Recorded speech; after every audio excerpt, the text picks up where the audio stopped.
ओम शांति। आज की मुरली है 29/6/2025। हेडिंग पॉइंट है, नए वर्ष में अपने पुराने संस्कारों को योग अग्नि में भस्म कर ब्रह्मा बाप समान त्याग, तपस्या और सेवा में नंबर 1 बनो। आज बाप दादा चारों ओर के, चाहे सम्मुख हैं चाहे दूर बैठे दिल के समीप हैं, सर्व को 3 मुबारक दे रहे हैं। एक नव जीवन की मुबारक है, दूसरी नव युग की मुबारक है और तीसरी आज के दिन वर्ष की मुबारक है। आप सभी भी नए वर्ष की मुबारक देने और मुबारक लेने आए हो। वास्तव में सच्ची दिल के खुशी की मुबारकें आप ब्राह्मण आत्माएं लेते भी हो, देते भी हो। आज के दिन का महत्व है, विदाई भी है और बधाई भी है। विदाई और बधाई का संगम युग है। आज के दिन को कहेंगे संगम का दिन है। संगम की महिमा बहुत बड़ी है। आप सभी जानते हो कि संगम युग की महिमा के कारण आजकल पुराने और नए वर्ष के संगम को कितना धूमधाम से मनाते हैं। संगम युग की महिमा के कारण ही इस पुराने नए वर्ष के संगम की महिमा है, जहाँ 2 नदियाँ मिलती हैं, संगम होता है, उनकी भी महिमा है। जहाँ नदी सागर का संगम होता है, उसकी भी महिमा है।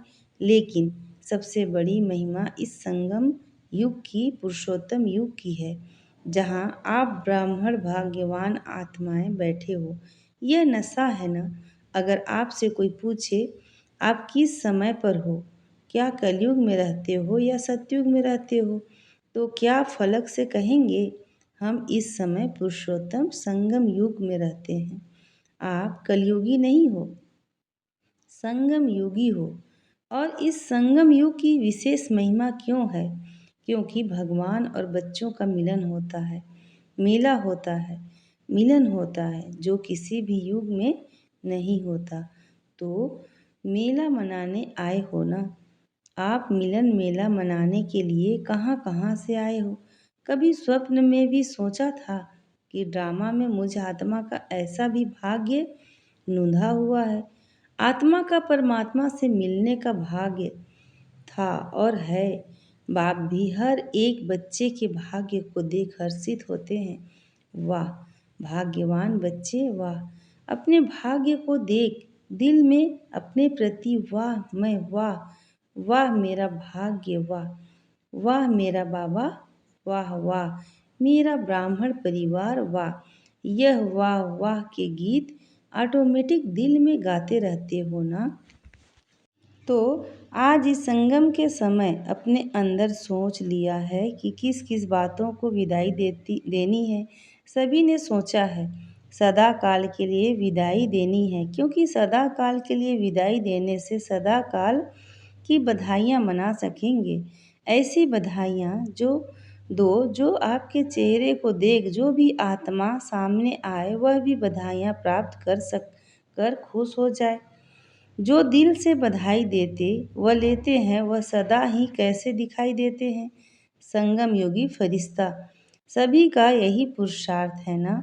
ब्राह्मण सो फरिश्ता और फरिश्ता सो देवता, क्योंकि बाप को सब प्रकार के संकल्प व जो भी कुछ प्रवृत्ति का कर्म का बोझ है वह दे दिया है ना। बोझ दिया है या थोड़ा सा रह गया है, क्योंकि थोड़ा भी बोझ फरिश्ता बनने नहीं देगा। और जब बाप बच्चों का बोझ लेने के लिए आए हैं, तो बोझ देना मुश्किल है क्या?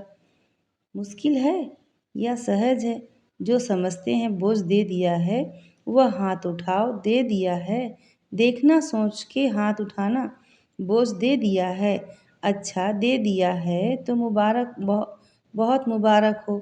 और जिन्होंने नहीं दिया वह किस लिए रखा है? बोझ से प्रीत है क्या? बोझ अच्छा लगता है? देखो बाप दादा हर बच्चे को क्या कहते हैं, ओ मेरे बेफिक्र बादशाह बच्चे। तो बोझ का फिक्र होता है ना। तो बोझ लेने के लिए बाप आए हैं, क्योंकि 63 जन्म से बाप देख रहे हैं बोझ उठाते उठाते सभी बच्चे बहुत भारी हो गए हैं। इसलिए जब बाप बच्चों को प्यार से कह रहे हैं बोझ दे दो, फिर भी क्यों रख लिया है, क्या बोझ अच्छा लगता है? सबसे सूक्ष्म बोझ है पुराने संस्कार का। बाप दादा ने हर बच्चे के इस वर्ष का, क्योंकि वर्ष पूरा हो रहा है ना, तो इस वर्ष का चार्ट देखा? आप सबने भी अपना अपना वर्ष का चार्ट चेक किया होगा। तो बाप दादा ने देखा कि कई बच्चों को इस पुराने संस्कार की आकर्षण कम हुई है, पुराने संबंध की भी आकर्षण कम हुई है, लेकिन पुराने संस्कार उसका बोझ मेजॉरिटी में रहा हुआ है, किसी न किसी रूप में। चाहे मनसा अशुद्ध संकल्प नहीं, लेकिन व्यर्थ संकल्प का संस्कार अभी भी परसेंट में दिखाई देता है, वाचा में भी दिखाई देता है, संबंध संपर्क में भी कोई न कोई संस्कार अभी भी दिखाई देता है। तो आज बाप दादा सभी बच्चों को मुबारक के साथ साथ यही इशारा देते हैं कि यह रहा हुआ संस्कार समय पर धोखा देता भी है और अंत में भी धोखा देने के निमित्त बन जाएगा। इसलिए आज संस्कार करो। हर एक अपने संस्कार को जानता भी है, छोड़ने चाहता भी है, तंग भी है, लेकिन सदा के लिए परिवर्तन करने में तीव्र पुरुषार्थी नहीं है। पुरुषार्थ करते हैं लेकिन तीव्र पुरुषार्थी नहीं है। कारण तीव्र पुरुषार्थ क्यों नहीं होता? कारण यही है, जैसे रावण को मारा भी, लेकिन सिर्फ मारा नहीं, जलाया भी। ऐसे मारने के लिए पुरुषार्थ करते हैं।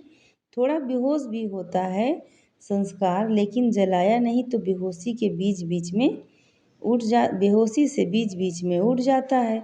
इसलिए पुराने संस्कार का संस्कार करने के लिए इस नए वर्ष में योग अग्नि से जलाने का दृढ़ संकल्प का इंटेंशन रखो। पूछते हैं ना, इस नए वर्ष में क्या करना है? सेवा की तो बात अलग है, लेकिन पहले स्वयं की बात है। योग लगाते हो। बाप दादा बच्चों को योग में अभ्यास करते हुए देखते हैं। अमृत वेले भी बहुत पुरुषार्थ करते हैं, लेकिन योग तपस्या तप के रूप में नहीं करते हैं। प्यार से याद जरूर करते हैं, रूह रिहान भी बहुत करते हैं, शक्ति भी लेने का अभ्यास करते हैं, लेकिन याद में इतना पावरफुल नहीं बनाया है। जो संकल्प करो विदाई तो विदाई हो जाए। योग को योग अग्नि के रूप में कार्य में नहीं लगाते, इसलिए योग को पावरफुल बनाओ। एकाग्रता की शक्ति विशेष संस्कार भस्म करने में आवश्यक है।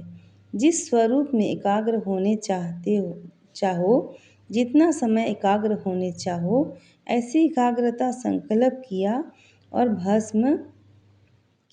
भस्म इसको कहा जाता है योग अग्नि। नाम निशान समाप्त, मारने में फिर भी लाश तो रहता है ना। भस्म करने के बाद नाम निशान खत्म।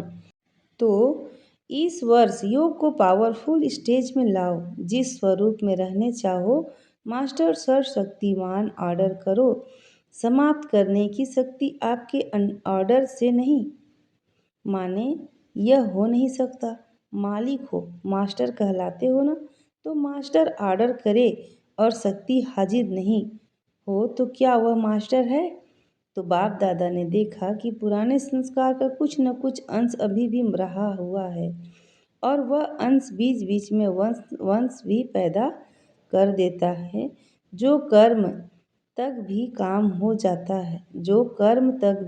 हो जाता है, युद्ध करनी पड़ती है।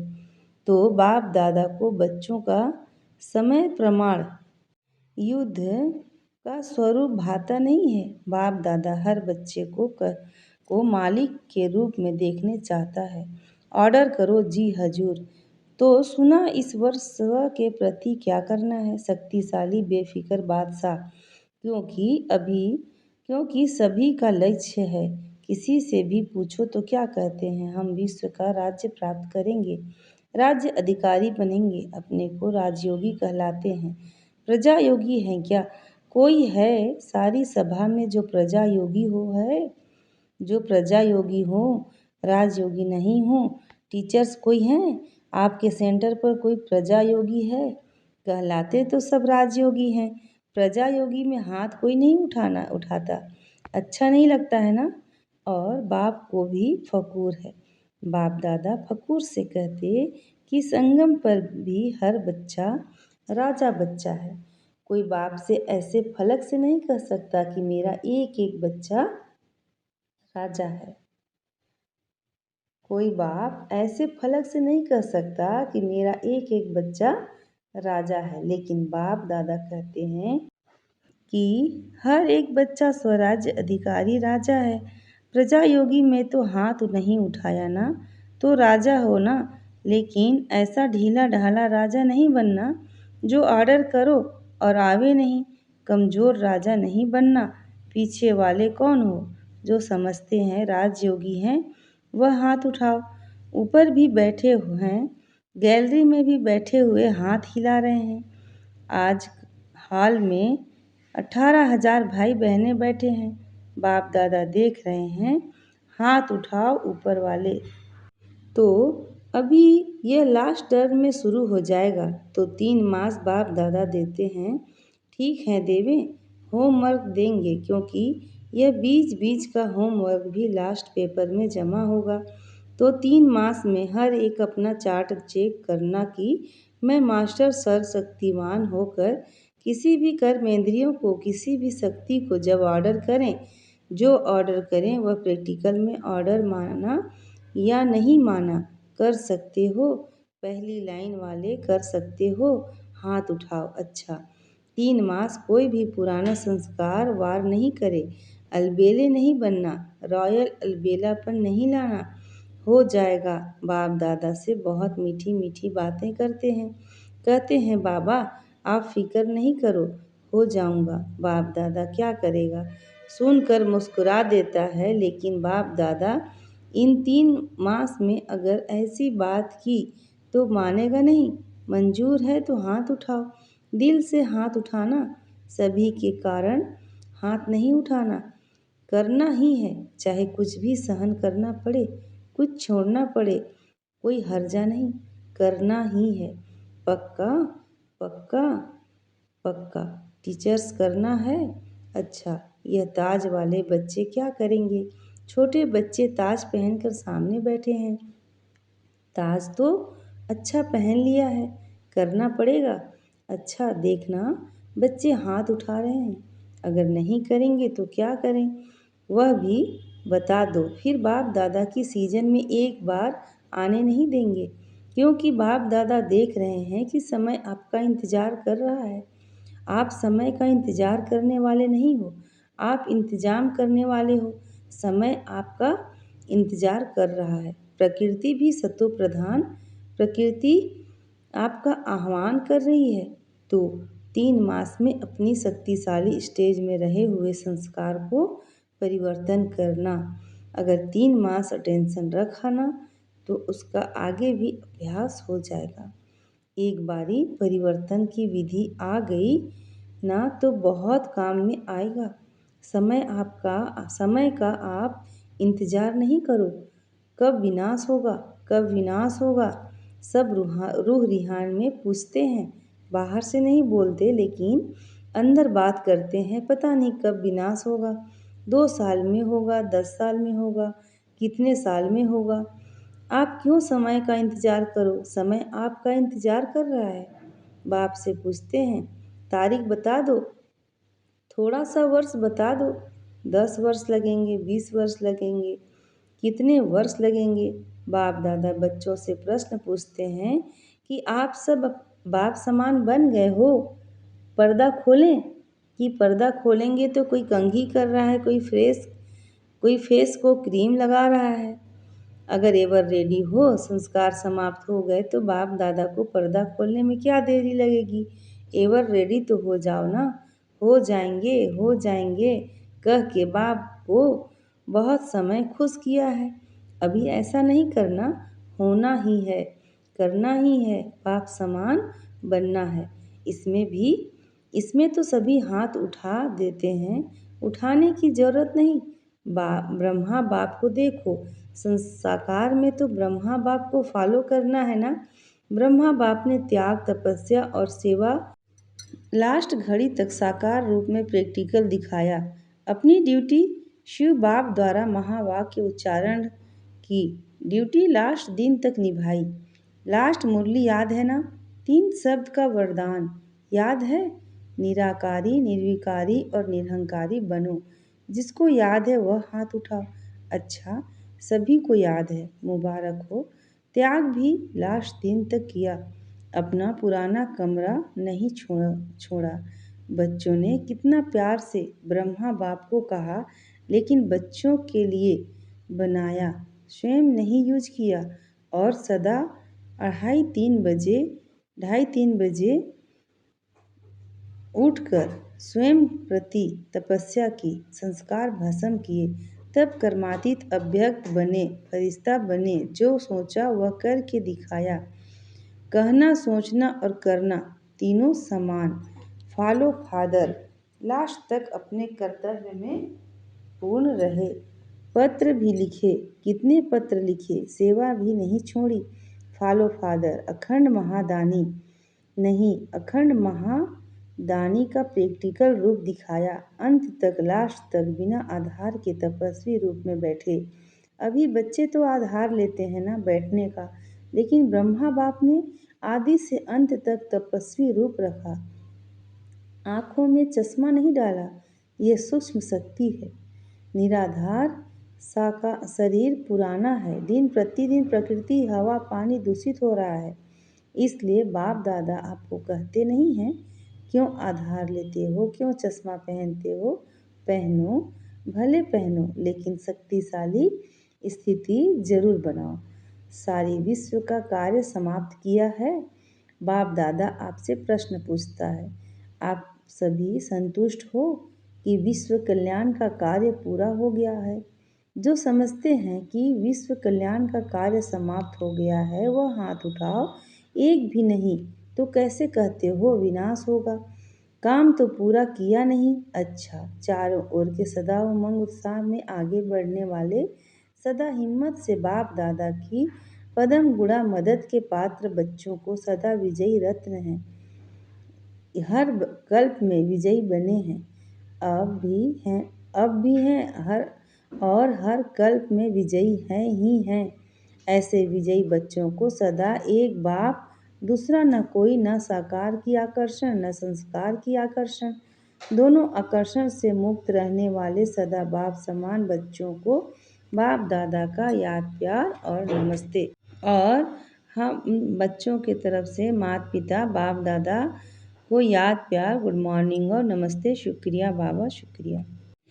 आज का वरदान है, सदा काल की अटेंशन द्वारा विजयी माला में पिरोने वाले बहुत समय के विजयी भव। बहुत समय के डिटेल है। बहुत समय के विजयी माला के मड़के बनते हैं। विजयी बनने के लिए सदा बाप को सामने रखो। जो बाप ने किया वही हमें करना है। हर कदम पर जो बाप का संकल्प वही बच्चों का संकल्प। जो बाप के बोल वही बच्चों के बोल। तब विजयी बनेंगे। यह अटेंशन सदा काल का चाहिए, तब सदा काल का राज्य भाग प्राप्त होगा। क्योंकि जैसा पुरुषार्थ वैसी प्रारब्ध है। सदा का पुरुषार्थ है तो सदा का राज्य भाग्य है। आज का स्लोगन है, सेवा में सदा जी हाजिर करना यही प्यार का सच्चा सबूत है। सेवा में सदा जी हाजिर करना यही प्यार का सच्चा सबूत है। अच्छा, ओम शांति।